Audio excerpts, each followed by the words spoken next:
மாண்புமிகு உறுப்பினர் செல்லசுவாமி அவர்கள். இன்று பிறந்தநாள் காணும் நம்முடைய தமிழக மாண்புமிகு முதல்வர் அவர்களுக்கு பிறந்தநாள் நல்வாழ்த்துக்களை தெரிவித்துக் கொள்கிறேன். இன்றைக்கு உங்களுடைய பணி தமிழகத்திலே முன்னேற்ற பாதையிலே எட்டி செல்ல உங்களை அன்போடு வாழ்த்தி, மாண்புமிகு பேரவைத் தலைவர் அவர்களே, இன்றைக்கு நம்முடைய தமிழகத்துடைய முதல்வர் மாண்புமிகு முதல்வருடைய பிறந்த நாளிலே என்னுடைய முதல் பேச்சை பேசுவதற்கு வாய்ப்பளித்த மாண்புமிகு பேரவைத் தலைவர்களுக்கு நன்றி கூறி, அதேபோன்று மேதகு ஆளுநர் உரையில் மார்க்சிஸ்ட் கம்யூனிஸ்ட் கட்சியின் சார்பிலே பேசுவதற்கு எனக்கு வாய்ப்பளித்தமைக்கு பேரவைத் தலைவர், மாண்புமிகு முதல்வர், மாண்புமிகு அமைச்சர் பெருமக்கள், எதிர்கட்சி தலைவர், அதேபோன்று சட்டமன்ற உறுப்பினர் அனைவருக்கும் எனது மனமார்ந்த நன்றியை தெரிவித்துக் கொள்கிறேன். இந்த சட்டமன்ற தேர்தலிலே மார்க்சிஸ்ட் கம்யூனிஸ்ட் கட்சி சார்பிலே எனக்கு வாக்களித்த பத்மநாபபுரம் வாக்காளர் பெருமக்கள், கீழ்வேலூர் வாக்காளர் பெருமக்கள், தமிழகத்தில் இன்னும் மார்க்சிஸ்ட் கம்யூனிஸ்ட் கட்சிக்கு வாக்களித்த வாக்காளர் பெருமக்கள், தோழமை கட்சிகள் அனைவருக்கும் நன்றி கூறிக்கொள்கிறேன். நடைபெற்ற தேர்தலிலே தனிப்பெரும்பான்மையோடு மக்களால் தேர்வு செய்யப்பட்ட ஆட்சி அமைய வேண்டும், அதில் வேறு ஏது ஊடுருவலும் இருக்கக்கூடாது என்ற முறையிலேதான் மார்க்சிஸ்ட் கம்யூனிஸ்ட் கட்சி இந்த ஆட்சிக்கு வெளியிலிருந்து ஆதரவு அளிப்பது என்று அந்த நிலைப்பாடை மார்க்சிஸ்ட் கம்யூனிஸ்ட் கட்சி எடுத்தது. புதிதாக தேர்ந்தெடுக்கப்பட்ட தமிழக வெற்றிக் கழகத்துடைய அரசின் கொள்கை விளக்கமாகத்தான் ஆளுநர் உரையில் அமைந்துள்ளதை பார்க்கிறோம், அதை வரவேற்கிறோம். ஒன்றிய அரசுக்கு தமிழ்நாட்டு மக்கள் அளிக்கும் வரியிலிருந்து உரிய நிதி பகிர்வை பெற்றிட இந்த சட்டமன்றத்தில் அரசின் தீர்மானம் நிறைவேற்றவும் தேவையான சட்ட வல்லுநர்களை கொண்டு வல்லுநர் குழுவை அமைத்து சட்ட ரீதியாக சந்திக்க வேண்டும் என்று தெரிவித்துக் கொள்கிறேன். வேளாண் விளைபொருளுக்கு நியாயமான விலை, உரிய விலை, போதைப் பொருள் இல்லாத தமிழ்நாடு, நிர்வாகத்தில் வெளிப்படைத்தன்மை போன்ற அறிவிப்புகளை மார்க்சிஸ்ட் கம்யூனிஸ்ட் கட்சி சார்பில் வரவேற்கிறேன். பொதுவாக மதசார்பின்மை, மாநில உரிமைகள், சமூக ஒடுக்குமுறைகளுக்கு உள்ளானவர்களுடைய நலன், தொழில் வளர்ச்சி, கல்வி ஆகியவை குறித்து கவனம் செலுத்தப்படும். சாதிவாரி இடஒதுக்கீடு கொள்கை என்பதை தாழ்த்தப்பட்ட பிற்படுத்தப்பட்ட சமூகத்தில் பின்தங்கிய மக்களை சார்ந்து இருக்கணுமே தவிர எல்லா சாதியினருக்கும் இடஒதுக்கீடு என்பது சமூக நீதிக்கு முரண்பட்டது என்று நாங்கள் கருதுகின்றோம். நீண்ட காலமாக நிரப்பப்படாமல் உள்ள உதவி பேராசிரியர் மற்றும் ஆசிரியர் காலி இடங்களை உடனடியாக நிரப்புவது என்ற அறிவிப்பு என்பது வரவேற்கத்தக்கது.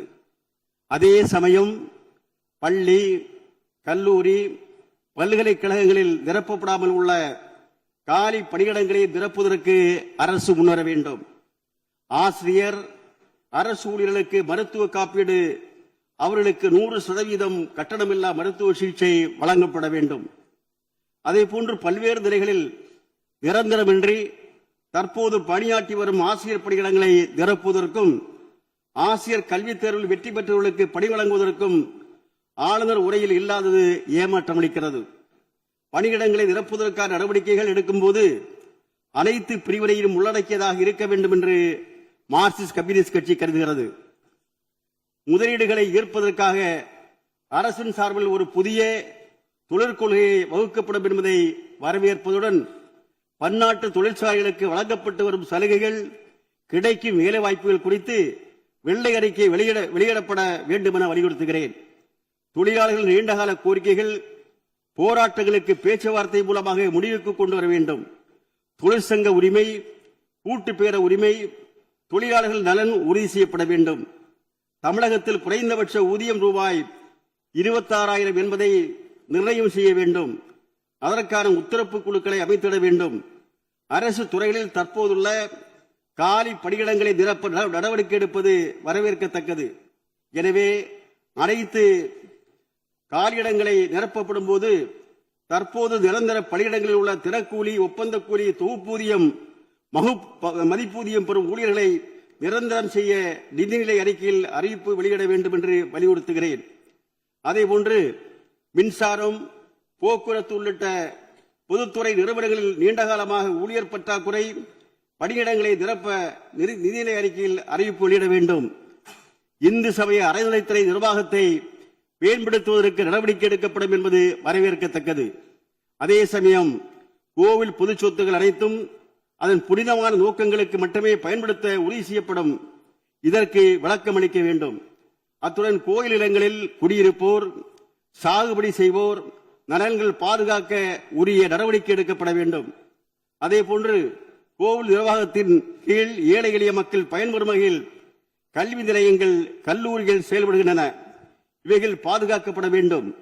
தொகுப்பூதியம், மதிப்பூதியத்தில் ஊழியர்கள் பணி செய்கின்றனர். இவர்களை நிரந்தரம் செய்து ஊழியர்கள் நலன்கள் உறுதி செய்ய வேண்டும். கன்னியாகுமரி மாவட்டத்தில் திருக்கோயில் பணியாற்றி வரும் 352 உள்துறை ஊழியர்கள் நிரந்தரமாக பணியாற்றுகின்றனர். நீண்ட காலமாக அரசு காலமுறை ஊதியம் நிர்ணயம் செய்தும் குறைந்த ஊதிய ரூபாய் 3000 முதல் அவர்கள் ஓய்வு வரும் நேரத்திலே 9000 வரை மட்டுமே பெறுகின்றனர். 25 ஆண்டுகளாக இவர்களின் கோரிக்கைகளை பரிசீலனை செய்ய வேண்டும். திருக்கோயில்களில் பணியாற்றும் உள்துறை ஊழியர்களுக்கு திருக்கோயில் பணியாளர்களை இணையான சம்பளம் வழங்கி அவர்களை பாதுகாக்க வேண்டும். சட்டம் ஒழுங்கு பராமரிப்பு, ஜனநாயக இயக்கங்களுக்கு அனுமதி வழங்க மறுப்பது, காவல்துறை அத்துமீறல், லாக்கப் மரணம் போன்றவற்றிற்கு முற்றுப்புள்ளி வைக்க வேண்டும். போதைப் பொருட்கள் முற்றிலும் ஒழிக்கப்பட வேண்டும். 717 டாஸ்மாக் கடைகள் மூடப்பட்டுள்ள நிலையில் மேலும் ஒழுங்குபடுத்தப்பட வேண்டும். அரசின் விதிமுறைகளை மீறி செயல்படும் கடைகளை மூட வேண்டும். நம்முடைய கன்னியாகுமரி மாவட்டத்தில் கூட 100 மீட்டருக்கு உட்பட்ட அதேபோன்று அரசு மேல்நிலைப் பள்ளிகள் இருக்கக்கூடிய இடத்தில் கூட இன்றைக்கும் இந்த டாஸ்மாக் கடைகள் என்பது இன்றைக்கு செயல்பட்டுக் கொண்டிருக்கிறது. மக்கள் எதிர்த்து போராடி கொண்டிருக்கிறார்கள். எனவே அரசு கொடுக்கப்பட்ட விதிமுறைகள் அதன் அடிப்படையிலே டாஸ்மாக் கடைகள் மூடப்பட வேண்டும்.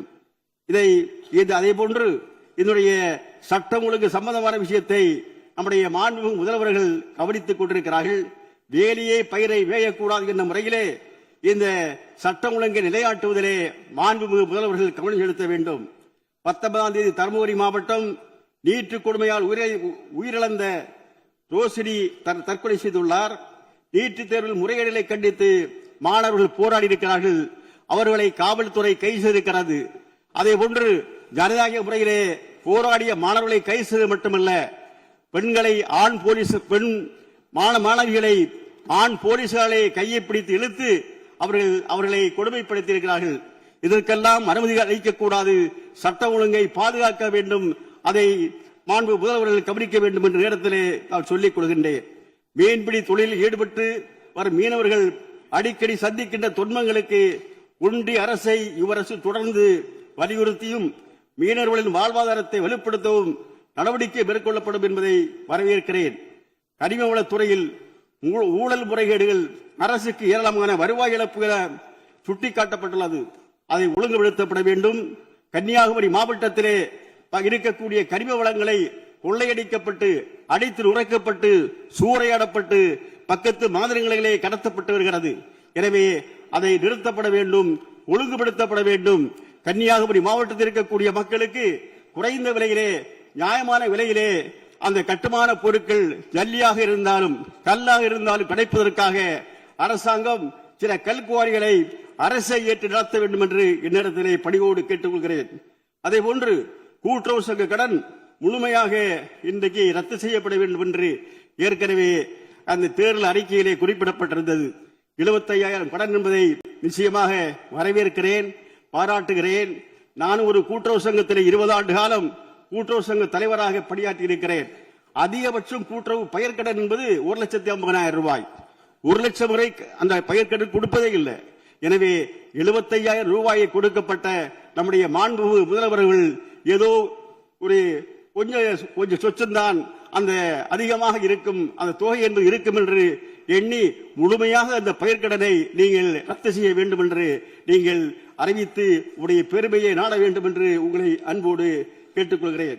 அதேபோன்று நம்முடைய ஆதி திராவிடர் மற்றும் பழங்குடியினருக்கான கல்வி, வேலை, வாழ்வாதார மேம்பாடு குறித்து அறிக்கை அறிக்கையிலே சொல்லப்பட்டிருக்கிறது, பாராட்டுகிறேன். அதே சமயத்திலே அவருடைய அடிப்படை பிரச்சனை குறித்தும் இன்னும் ஆழமாக பார்க்க வேண்டும். குறிப்பாக எங்களுடைய மாவட்டத்திலே, கன்னியாகுமரி மாவட்டத்திலே நம்முடைய 42 மலை கிராமங்கள், என்னுடைய தொகுதியில் மட்டும் 22 மலை கிராமங்கள், சாலை வசதி, மின்சார வசதி, குடிநீர் பிரச்சனை, போக்குவரத்து வசதி, சுகாதார பிரச்சனை என்று ஏராளமான பிரச்சனை இருந்து கொண்டிருக்கிறது. வனவிலங்குகளால் வாழ முடியாத நிலைமை. அதே போன்று சோலார் மின்வேலிகளை அமைத்து அகழிகளை இன்னும் பாதுகாக்கப்பட்டு வனவிலங்குகளால் மக்களுக்கு அந்த பாதிப்புகள் இல்லாமல் அதை பாதுகாக்கப்பட வேண்டும். வலிய ஏலா முதல் பேச்சுப்பாறை வரை கைவிச நிலங்களுக்கு பட்டா என்பது வழங்கப்பட வேண்டும். கன்னியாகுமரி மாவட்டத்திலே தனியார் வன காடு பிரச்சனை என்பது மிகப்பெரிய ஒரு பிரச்சனையாக இருந்து கொண்டிருக்கிறது. கேரளாவிலே மக்கள் அடர்த்தியாக வாழ்கின்ற பகுதியிலே அந்த தனியார் வன பாதுகாப்பு சட்டத்திற்கு விதிவிலக்கு அளிக்கப்பட்டிருக்கிறது. எனவே கன்னியாகுமரி மாவட்டத்திலும் அதற்காக தனியார் வன பாதுகாப்பு சட்டத்திற்கு விதிவிலக்கு அளிக்க இந்த சட்டமன்றத்திலே தீர்மானம் கொண்டு வந்து மத்திய அரசை வலியுறுத்த வேண்டும் என்று கேட்டுக் கொள்கிறேன். அதே போன்று நம்முடைய பத்திரப்பதிவிலே அரசாணை 22A என்பதை சுட்டிக்காட்டி 50 சென்ட் நிலம் இருந்தால் அதை 5 சென்ட், 10 சென்ட், 15 சென்ட் என்று பிரித்து அதை விற்று நம்முடைய குடும்பத்துடைய கல்விக்காக, திருமணத்திற்காக, நோய் பாதுகாப்பதற்காக அதை விற்க முடியாத நிலைமை என்பது இருந்து கொண்டிருக்கிறது. எனவே பத்திரப்பதிவிலே இருந்து கொண்டிருக்கக்கூடிய இந்த குளறுபடிகளை கண்டிப்பாக உடனடியாக சரி செய்ய வேண்டும் என்று கேட்டுக்கொள்கிறேன். 2 நிமிடம், நேற்றைக்கு 20 நிமிடம் கொடுத்தீங்க. முதல் பேச்சு 11 பேருக்கு மேல பேசி இன்னும் நிறைவு செய்ய வேண்டும். தொகுதி பிரச்சனை நீங்க தனியா எழுதி கொடுத்துடலாம். சரி, நான் சுருக்கமாக பேசுகிறேன்.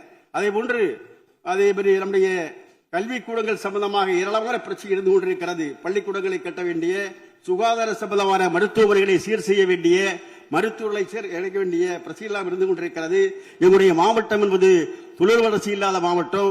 சுற்றுலாத்துறையிலே அதிகமான நிதி ஒதுக்கப்பட்டு அதிகமான வாய்ப்புகளை உருவாக்க வேண்டிய மாவட்டம். எங்களுடைய மாவட்டத்திற்கு ஒரு சுற்றுலாத்துறை அமைச்சரை கொடுத்திருக்கிறீர்கள்.